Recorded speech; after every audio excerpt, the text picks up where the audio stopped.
Welcome to the Evolution Revolution podcast. On our recent trip to Costa Rica, I was reminded that often in our travels we meet the most inspired and interesting human beings. Scotty Grand is our guest this episode. Artist, musician, evolved human being. Scotty brings his light and his magic through music and storytelling to audiences worldwide. Let's hear his story.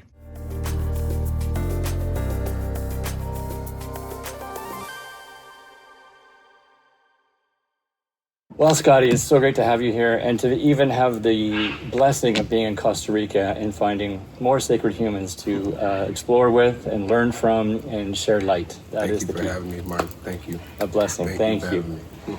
Scotty Grand here in Costa Rica, and as you had a little bit of a heads up, we always start with one question off the top of the podcast, which is Scotty Grand.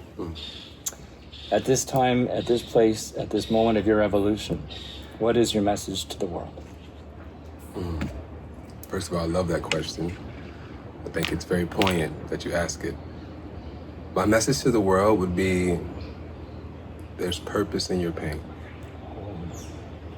Beautiful. There's purpose in how you feel, how you felt, how you're going to feel. It will be a currency for someone else's healing, as well as the igniting part of your own story and your own testimony of what life is, how life is able to be navigated, and ultimately how life is able to be enjoyed and survived. Because that's what we're all doing. We're all finding our way through this thing, and it's not painless existence. It's quite the opposite. And if there's one thing that I've come to know throughout my musical life and my creative life is that the things that I felt very deeply about and that broke me, they actually didn't break me. They helped me crack into my real, truest self. And so therefore, I understand that those dark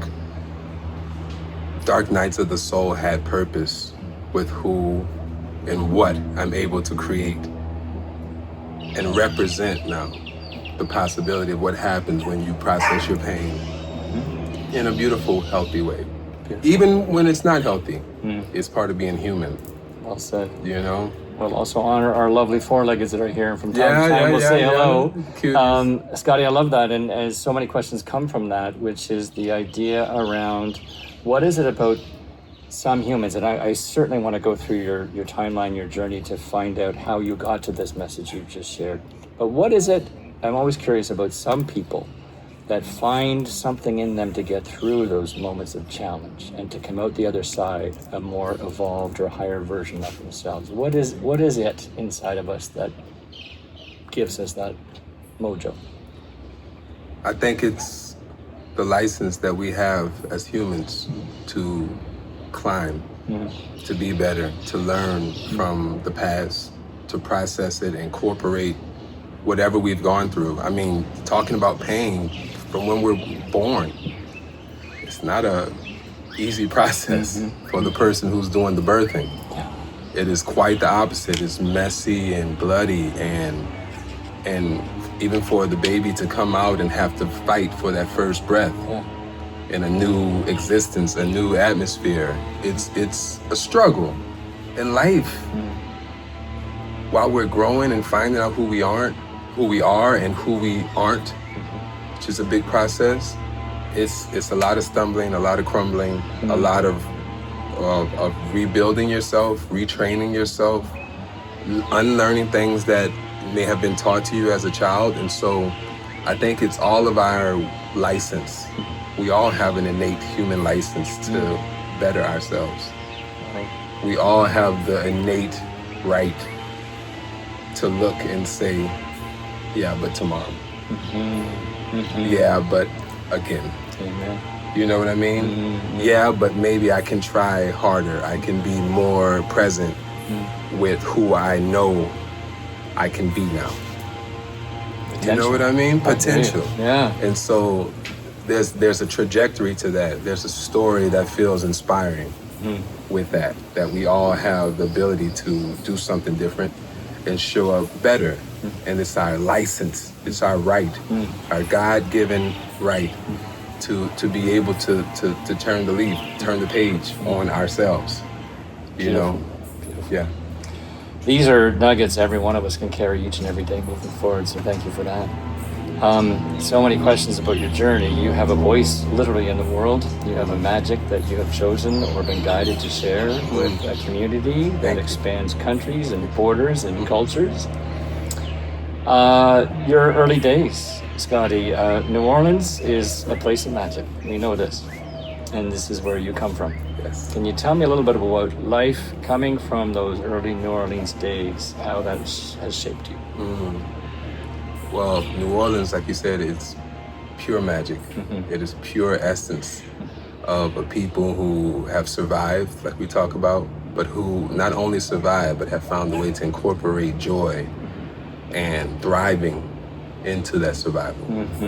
And I think that's the special thing about New Orleans, where the people don't change. They incorporate the world around them as the world changes, but they stay grounded. And they know who they are, and they teach the next generation. Myself, I was taught how to enjoy yourself, how to really cook from the soul, how to create from your soul and your spirit, and be honest with your voice. And you say, you know, I have a voice, and I'm very honored to say that. But speaking of New Orleans, I come from a place where many people have unique voices. They have unique perspectives on their creative sword and the spirit. Because for us, a voice is not just making noise. It's not just singing. It's communication. And I know you told me before that you feel if you wake up the communicators, you wake up the world. And that is New Orleans in a nutshell, where people are communicating on multiple levels: fashion, food, dance, art, acting, songwriting, pottery, painting, all of it. And we're taught how to give honor to that, to the people who came before us, and how to take that torch, light it up with some gas from the new generation, and carry it on. And so for me, that's been my biggest inspiration, of making my people proud and making the people who gave me my voice feel honored that I'm doing the right thing with it, which is helping people heal from how I sing, what I choose to sing about, and how I choose to frame my gift of songwriting, and what those topics are that I put my pen and my piano and my instruments behind, so that when people hear me, they are changed in such a positive way. And it's not a cookie cutter way of like, oh, these songs are so happy-go-lucky, where they make me feel happy-go-lucky, but my songs are very infused with the pain that I've had to transmute in my life, that give people the hope. Because if he can get through it, maybe I can. It's so beautiful. You know what I mean? So beautiful, Scotty. For a brief moment, I also want to track, you have some very special humans on your path that I'm sure have guided, mentored you. Yes. We'll go there in a moment, but Change Everything. Tell me about that song. I love that. I love that you asked that question about Change Everything. For me, that song Change Everything was literally the catalyst for me to change everything. For me, a lot of times in my music, these songs are not commercially focused. They're more therapy for me to get through the moment. And any great songwriter, or not saying I'm great, but any true songwriter who lives that life, or poet, or anyone who lives through the spoken word, or the sang word, the sung word, it's something that we are singing or saying in that art form, because it's easier to say it there than it is to say in real life. So the music is a conduit for us to tell the truth that we may not be able to speak. And so Change Everything for me was the moment where I realized, all right, my guy, you want a different life? It's time to change. But you can't play around with this change. You can't change this one thing. You can't just say you want this real change and only change this corner of your life. You have to change everything. Full renovation. Full renovation. I love this guy. And so I moved. I know you say you had some time in Hollywood. You know, I moved away from my apartment in Hollywood directly to Marina Del Rey, and then that wasn't far enough. So I moved to Long Beach. You know, I changed my hair. I changed my phone number. I changed my group of friends. I changed what I talked about. I changed how much substances I was using. I changed working out. I changed my diet. I changed literally my address, my phone number, my hair, friends, all of it. All of it. And I realized that even in that song, it's kind of like I'm talking to myself. Okay. And I think I said in the record when I had to humble myself, because at that moment I had come off of a few TV shows and I had a lot of ego, a lot of narcissism that I was dealing with. Still do deal with, if we're being honest, you know, from being that kind of in the spotlight for so long. But I came home and I realized that I had to humble myself and go get a real job. Which is not an easy thing to do in Hollywood. Yeah, amen. You know, where you're saying, oh, okay, I know I'm a songwriter, I know I'm a singer, but I also need to survive in the real world, and maybe I need to get a real job. So I had to humble myself, and I went and I got a job at Starbucks, which was my job that I would always go back and forth from, you know. And I was living with some great producers in our house. We all decided to live together. And my roommate, who was also the producer of that song, I came back from my Starbucks shift, and he was like, Scotty, listen to this. And I put the earphones on, and I just heard the track, and I literally felt God coming to me, and I was like, give me the mic. And I just freestyled that entire first verse and first pre-chorus, first chorus. None of that was written on that song. And the take that you hear on that is that one take. Because it was just a prayer to myself of, why the long face? Why the long face? Don't you hear music around? Don't you know music is God? So don't you go running away from all your dreams. Don't you know you're what they need? So please. And I was talking to myself where I was running away from the music because I wasn't showing up to the way that I knew I needed to or was able to with the things that I was battling. And God or universe was telling me, don't you go running away from this thing that I gave you the gift of. Don't you know all it needs is for you to believe it? Don't you know? If you don't have what you need, change everything. If you don't like who you see, and I meant I didn't like who I was seeing in the mirror, not anyone else around me. I didn't like who I was seeing in the mirror. Change everything. We are not stuck to one scene. Just drive away. There's so much more to be. Change everything, change everything, change everything. Not just one. Change it all. And so that moment is why I'm here with you today. Living here in this beautiful paradise in a completely different body, a different existence, a different financial place, a different career place, winning awards, doing the things that I always wanted to do, having people come and support my art, not from a monetary place, but from a soul-filled place. That came from that song. Change everything. How divine. How divine. Yeah. Oh my gosh. Super. The words, humbled, thank you, grateful. The truth that you speak, it's really hard to move forward that moment, frankly. It's so touching and real. Authenticity is a word that's staring at me. This is you and your true authentic nature. Thank you. And, you know, from your remarkable great aunt, you know, in the history and gospel and that talk about bringing people together and the power of music, you were shaped. I do want to ask before I go into some of the key figures you've journeyed with, which would be, I'm at home, I'm listening to this wonderful podcast. I'm starting to understand a little more who Scotty is, how he found his magic, how he brought it to bring to others in the world. It's too much. When I hear change everything, some people go to that place of, that's a lot. What do you say to those people? Enlighten me a little bit more. What you say they're overwhelmed. To say change everything. Can I do all that? Or someone who says, I'm 59. Somebody says, man, at my age, change everything. What? And overwhelm or can't quite see the path to the other side of change everything. What do you say? For sure.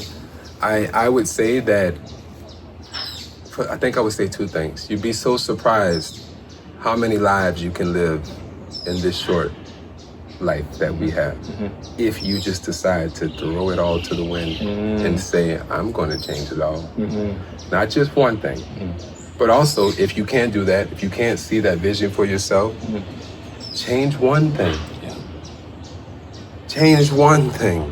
Change the thing that you know needs to be changed to get to the next step of being able to see what else can be sacrificed for your better reality, your better health, your better conversation, your better financial status, your better existence in this world of who you see yourself as. The one thing, I had to, I realized, and I have had many moments, but there was very specific moments that I remember in LA of realizing that I had changed in a not so healthy way. I remember being in a elevator, and I was in Marina Del Rey, going to my apartment, and I had my leather coat on and my hat and the whole uniform of LA. All the things. And I had my iPhone, and I'm on the elevator, and these two nice ladies got on, and they said, hello, how are you? And I didn't say anything. I just was on my phone, because in LA, you don't say anything. Right. You don't respond. Right. You're like, why are you talking to me? Just all ego, all non-communicative, non-community building at all.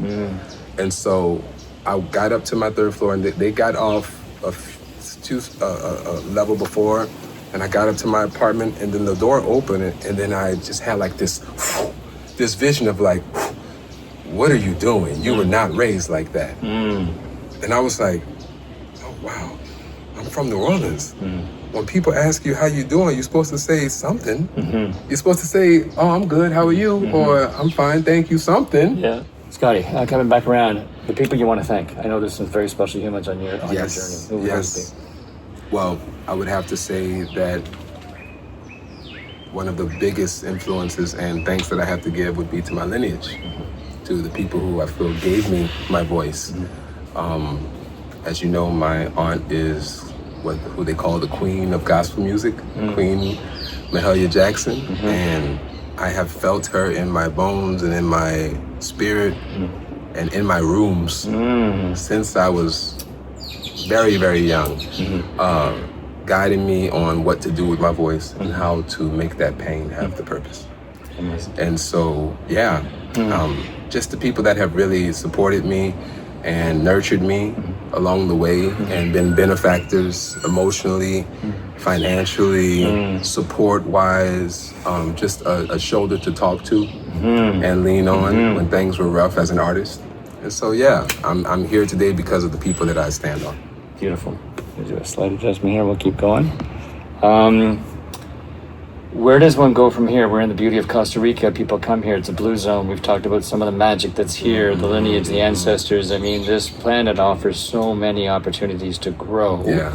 To wrap us around the bend here, your next steps and how do you continue to evolve today? Honestly, my next steps would have to be continuing to step away from my ego, step away from my narcissistic tendencies that the industry taught me was the way to be, and just continue to help people, not only with my voice and my musical prowess, but who I've had to become through that pain. I've had to learn a lot about the heart and heartbreak and surviving, that I really am able to mentor other people going through different things. And so for me, it's all about looking at Costa Rica as a launching pad, that I might not be here forever, but what I've learned and gleaned from this beautiful place will be with me forever as I go and share it with others on their healing journey, Beautiful. One last request. One line of advice to those listening today. One line. One line of advice to those listening today. This world is a big world, and it is completely waiting for you to tell your story only in the fashion and in the format that makes your soul light up to tell your story. And there is no fear in purpose. There is no fear in purpose, only if you allow it to come in. But your purpose will give you the gusto that you need to really see through whatever you have in your soul. Purpose will give you the fuel to do it fearlessly. So fear has no purpose. Walk on. Purpose has no fear. Beautiful. Beautiful. Scotty Grand, thank you for being part of the Evolution Revolution. Thank you for Bring having me. joy to the world. Thank you so much for your time. Thank you for having me. Ciao, guys.